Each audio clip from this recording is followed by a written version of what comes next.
Hello everyone and welcome back to UGC NET mentor. I hope you all are doing well. Guys, video में आगे बढ़ने से पहले मैं बता दूं कि मैं इस चैनल पे आपको यूजीसी नेट से रिलेटेड सारी अपडेट देता रहता हूं और साथ ही यहाँ पर हम आंसर की जो है जो पेपर का एनालिसिस है वो भी कर रहे हैं time to time. So guys, make sure आप इस चैनल को सब्सक्राइब कर लें, साथ ही बेल आइकन प्रेस कर लें ताकि आपको अपकमिंग डेज के वीडियोज के सभी नोटिफिकेशन मिलते रहें।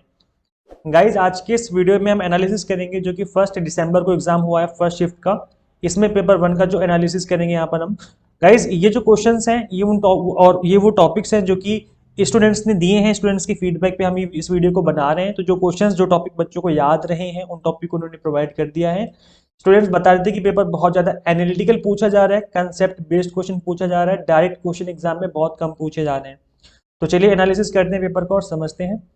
सो इस क्वेश्चन पूछा गया था आपका डेटा इंटरप्रिटेशन का, टेबल बेस्ड क्वेश्चन था यहाँ पर, और परसेंटेज एंड एवरेज निकालने के कुछ क्वेश्चंस पूछे गए थे। डेटा इंटरप्रिटेशन एक ऐसा टॉपिक है जहां पर मैंने आपको पहले भी बताया था कि 90% चांस है कि टेबल बेस्ड ही क्वेश्चन पूछा जाएगा आपके एग्जाम में, because examiner table based question में चीजों को कॉम्प्लेक्स बना देते हैं और वो आजकल यही कर रहे हैं, एनालिटिकल जो है चीजों को बना देते हैं।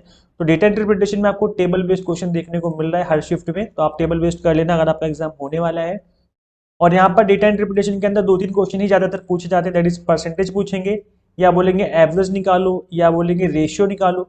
तो इस तरीके से कुछ गिने चुने क्वेश्चंस ही हैं जो कि ये बार बार पूछते हैं according to the given table. तो आपको इन क्वेश्चंस की प्रैक्टिस कर लेनी चाहिए। इसके अलावा गाइस, टीचिंग एप्टीट्यूड से पूछा गया था, लर्नर कैरेक्टरिस्टिक्स के ऊपर क्वेश्चन था। डायरेक्ट क्वेश्चन नहीं था, इनडायरेक्ट क्वेश्चन पूछा हुआ था। तो गाइज, लर्नर कैरेक्टरिस्टिक्स के जब तक आपको कॉन्सेप्ट क्लियर नहीं है तब तक आप इस टाइप के कोई जो क्वेश्चन है उनके आंसर नहीं कर सकते। तो इसके लिए मैंने आपको यहाँ पर एक वीडियो लेक्चर प्रोवाइड किया था, that is learner characteristics adolescent and adult learner, academic, social, emotional, cognitive, हर तरीके से हर एस्पेक्ट से हमने इस टॉपिक को कवर किया था विद एग्जाम्पल। तो क्लास नंबर 3 जो हमारी है प्रीमियम क्लास की, ये क्लास रिकमेंडेड है, आप इसको गो थ्रू कर लेना। एक छोटी सी 20 से 22 मिनट की वीडियो में आपको पूरा टॉपिक जो है अच्छे से क्लियर हो जाएगा। तो प्रीमियम क्लासेस की प्लेलिस्ट का लिंक मैं आपको इसी वीडियो के डिस्क्रिप्शन बॉक्स में दे दूंगा, वहां पर जाके आप इस क्लास नंबर 3 को देख सकते हैं। इसके अलावा गाइस, स्टूडेंट्स बता रहे थे कि आरसी इजी था, बट क्वेश्चन जो है स्टार्टिंग के जो 1-2 क्वेश्चन थे वो इजी थे, but 3rd and 4th and 5th question जो था उसका आंसर निकालना थोड़ा सा उसको आइडेंटिफाई करना थोड़ा टफ था। तो मतलब थोड़ा एनालिटिकल बेस्ड जो है आरसी भी दिया हुआ था। तो इस टाइप से जो क्वेश्चन था आपका। इसके अलावा क्वेश्चन पूछा गया था आपका न्यू एजुकेशन पॉलिसी के ऊपर 2020, इसके ऊपर 2 से 3 क्वेश्चन देखने को मिल रहे हैं, हर शिफ्ट में मिल रहे हैं। और आई थिंक इस बार ये पूछा हुआ था लाइक 5+3+3+4 करके जो शिफ्ट वो बना है ना, स्ट्रक्चर बना हुआ है, इसके ऊपर एक क्वेश्चन पूछा हुआ था। तो इसके ऊपर ऑलरेडी मैंने आपको न्यू एजुकेशन पॉलिसी के ऊपर एमसीक्यूज भी करवाए हैं, थ्योरी पार्ट भी करवाया है। अभी तक आपने नहीं देखा है तो गो थ्रू कर लो। इन सभी वीडियोस के लिंक मैं इसी वीडियो के डिस्क्रिप्शन बॉक्स में प्रोवाइड कर दूंगा। अगर आपको एग्जैक्ट क्वेश्चन याद है तो आप प्लीज कमेंट करके बता देना कि एग्जैक्ट क्वेश्चन क्या था। आईसीटी से क्वेश्चन पूछा गया था। एक तो मेमोरी वाले क्वेश्चन बहुत आ रहे हैं, जैसे रैम मेमोरी होगी, RAM ROM, hard disk, cache memory, इससे रिलेटेड बहुत सारे क्वेश्चन पूछे जा रहे हैं। और 1 GB 1 TB इसमें कितने होते हैं, ये सब गाइस याद कर लो, पढ़ लो, बहुत इंपॉर्टेंट क्वेश्चन है। यहाँ से इस टाइप के जो क्वेश्चन है वो बार बार बन रहे हैं। इसके अलावा एंटीवायरस, जैसे कि फायरवॉल का क्वेश्चन पूछ लिया गया था, फायरवॉल क्या होता है, इस तरीके से फिशिंग अटैक क्या होते हैं। तो ये जो एंटीवायरस यानी कि जो आपका साइबर सिक्योरिटी है, इसके ऊपर जो क्वेश्चन है बार बार पूछे जा रहे हैं। इस तरीके से आप साइबर सिक्योरिटी का पार्ट मान सकते हो, तो आप गूगल करके पढ़ सकते हो साइबर सिक्योरिटी क्या होता है और इसके अंदर कौन कौन से जो टूल्स हैं वो यूज किए जाते हैं। इसके अलावा गाइस, रैंसमवेयर पे क्वेश्चन पूछा गया था, व्हाट इज रैंसमवेयर। तो रैंसमवेयर क्या होता है, it is a type of malware from crypto virology that threatens to publish the victim's personal data or perpetually block access to it unless a ransom is paid। तो यहाँ पे क्या होता है, एक रैंसम एक थ्रेट है जो कि आपके कंप्यूटर को लॉक कर देता है, कोई वायरस डाल देता है, फिर आपसे वो पैसे मांगते हैं कि हमें पैसे दो तब हम इस वायरस को हटा देंगे, या आपके जो सिस्टम जो हमने लॉक किया उसको अनलॉक कर देंगे। और यहाँ पर आप इसको ट्रैक भी नहीं कर सकते कि कौन है ये, कहाँ से कर रहा है, बिकॉज ये कंप्लीटली क्रिप्टो होता है, आई मीन क्रिप्टो वायरोलॉजी होती है। तो एक तरीके से आप उसको आइडेंटिफाई भी नहीं कर सकते कि कहाँ से वो आपको इस तरीके की जो प्रॉब्लम है वो क्रिएट कर रहा है। तो ऐसे में आपको पैसे देने पड़ते हैं और फिर वो आपको लॉक की चाबी दे देता है, मतलब आई मीन पासवर्ड वगैरह दे देता है, जिससे आप अनलॉक कर पाते हैं, जिसको हम रैंसमवेयर के नाम से जानते हैं। तो ये भी एक ऐसा एक तरीके से ये मान के चलो कि करंट हैपनिंग्स में से ये, बिकॉज साइबर सिक्योरिटी जो है वो एक बहुत इंपॉर्टेंट इशू रहा है हमेशा से ही। तो वहीं से टॉपिक था आपका। इसके अलावा गाइस, क्वेश्चन पूछा गया था घड़ी के ऊपर कि कितना एंगल बनाएगा, कितना एंगल का बनेगा। एग्जैक्ट क्वेश्चन ये नहीं था, कुछ और ही टाइम गिवन था, लेकिन मैंने आपको 2:15 का एक एग्जाम्पल देके समझा देता हूँ, क्योंकि हर टाइप का इस टाइप का जो क्वेश्चन बनेगा, हर टाइप के क्वेश्चन करने का एक ही फॉर्मूला है। उस फॉर्मूले को मैं समझा देता हूँ इस क्वेश्चन के को करवा करके, ताकि अगर आपका क्वेश्चन बने तो आप उसका आंसर कर पाए। अगर आपको एग्जैक्ट टाइम याद है कि क्या टाइम पूछा गया था तो आप कमेंट करके बताना, और जिस तरीके से मैं सॉल्व कर रहा हूँ इसको सॉल्व करके बताना उसके अकॉर्डिंग कि इसका करेक्ट आंसर क्या होना चाहिए।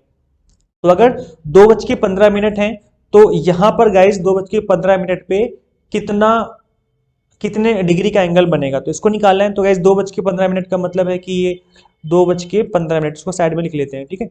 अब ये घड़ी में टाइम है, तो कैसे इसको कैलकुलेट करोगे कि कितने डिग्री का एंगल बनेगा उन दो सुइयों के बीच में। तो यहाँ पर डिग्री के निकालेंगे हम इस फॉर्मूले को अप्लाई करके। गाइस इस फॉर्मूले को रट लो, याद कर लो, दिमाग में बिठा लो। मैंने पहले भी इस फॉर्मूले को कराया हुआ है, और देखो सेम क्वेश्चन जो है एग्जाम में आपका पूछ लिया गया है। तो 11/2 मल्टीप्लाई बाय मिनट वाली वैल्यू, तो 2:15 है, तो क्या यहाँ पे क्या पुट करेंगे हम, यहाँ पुट कर देंगे 15 -30 फॉर्मूले से, और आर वाला जो टाइम है, आर वाली जो वैल्यू, तो 2:15 है, मतलब आर में कितना आ जाएगा, 2 आ जाएगा। तो यहाँ पुट कर देंगे हम 2, और यहाँ पर हम इसको मोड में डालते हैं। मोड का मतलब होता है कि इस मोड के अंदर जो भी आप इसको सॉल्व करोगे, चाहे माइनस में वैल्यू है चाहे प्लस में वैल्यू है, आप हमेशा उसको प्लस में ही कंसिडर करोगे कि जो आपका आंसर है वो प्लस में ही है। तो इसको हमें मोड के अंदर सॉल्व करना होता है। तो जब आप इसको सॉल्व करेंगे गाइस तो ये हो जाएगा, जब इसको डिवाइड करोगे तो हो जाएगा 11 अपनी जगह पर, डिवाइड करने में 7.5 और 32 जा 60, ये अपनी जगह पे आ गया।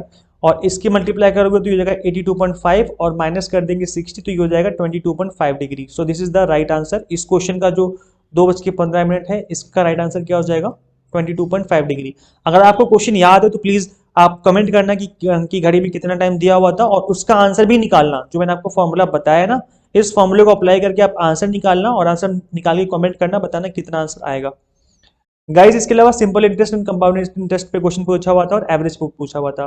मैंने आपको पहले ही बताया था, जो मैंने आपको बताया था कि 100% श्योर टॉपिक्स जो मैंने वीडियो बनाई थी, अभी तक नहीं देखा है तो मैंने आपको उसमें बताया था कि टॉपिक ऐसे हैं जिन पे बार बार क्वेश्चन बन रहे हैं और दोबारा क्वेश्चन बनेगा ही बनेगा। तो अभी तक नहीं देखी वीडियो 100% श्योर टॉपिक्स वाली, तो उसका लिंक भी मैं दे दूंगा डिस्क्रिप्शन में। वहां पे मैंने बताया था कि simple interest, compound interest and एक प्रॉफिट एंड लॉस, और एक टाइम एंड डिस्टेंस, ये 3 टॉपिक कर लो। यहीं से क्वेश्चन बार बार पूछे जा रहे हैं गाइस, तो मैंने इन टॉपिक को ऑलरेडी बताया हुआ था।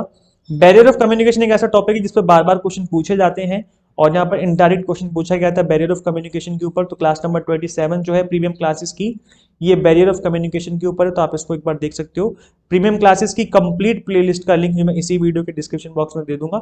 स्क्वायर ऑफ अपोजिशन है, इसके अलावा फॉलिसीज है, ये क्वेश्चन भी बार बार बन रहे हैं गाइस, फॉलिसीज पे भी क्वेश्चन पूछा गया था आपका। इसके अलावा इंडियन लॉजिक में प्रमाणाज हेतु एंड न्याय स्कूल्स पे क्वेश्चन था। तो यहाँ पर आई थिंक मैचिंग का क्वेश्चन था, या कोई एग्जांपल देकर के क्वेश्चन पूछा हुआ था, एग्जैक्ट क्वेश्चन याद नहीं है बच्चे को, लेकिन क्लास नंबर 36 आप देख सकते हो, इंडियन लॉजिक के ऊपर कंप्लीटली डिवोटेड क्लास है ये। Class number 36, class number 37 premium classes की इंडियन लॉजिक के ऊपर बनाई हुई क्लास है, ठीक है। बहुत ही इंपॉर्टेंट क्लास है ये, देख लेना एक बार। Types of research and research ethics पे क्वेश्चन पूछे गए थे। तो टाइप्स ऑफ रिसर्च पे मैंने क्लास नंबर 11 ली थी आपकी प्रीमियम क्लासेस की, इसमें मैंने आपको characteristics and types of research सब कुछ बताया था। केवल 16 मिनट की वीडियो में आप कंप्लीटली इसको कवर कर सकते हो। प्रीमियम क्लास नंबर 11 था ये। इसके अलावा मैंने यहाँ पर आपको रिसर्च एथिक्स क्या होते हैं इनको भी मैंने कंप्लीट करवा दिया है, आप इसको देख सकते हैं। Sustainable development goal SDG and MDG दोनों ही इंपॉर्टेंट है, दोनों पे क्वेश्चन बन रहे हैं बार बार। सस्टेनेबल डेवलपमेंट गोल जैसे कि आपको पता है कि इसके अंदर 17 गोल हैं, 2015 में इनको बनाया गया था, और 2030 तक जो है इनको अचीव करने की बात की गई है। तो इसको आप लोग पढ़ लेने के बाद गो थ्रू कर लेना, ये भी एक इंपॉर्टेंट टॉपिक है, एसडीजी एमडीजी दोनों ही। एक ओजोन लेयर पे क्वेश्चन पूछा गया था, एग्जैक्ट क्वेश्चन याद नहीं है तो मैंने ओजोन लेयर का जस्ट बेसिक डेफिनेशन डाल दिया है, that ozone layer is common term for the high concentration of ozone that is found in the stratosphere. सबसे ऊपर होता है ये, एटमोस्फेयर की लाइन होती है, उसमें स्ट्रेटोस्फेयर होता है जो कि 15 से 30 किलोमीटर अबव होता है हमारी अर्थ स्पेस से। तो गैस ये याद कर लेना, इस रेंज में जो है स्ट्रेटोस्फेयर पाया जाता है जहां पर ओजोन लेयर होती है।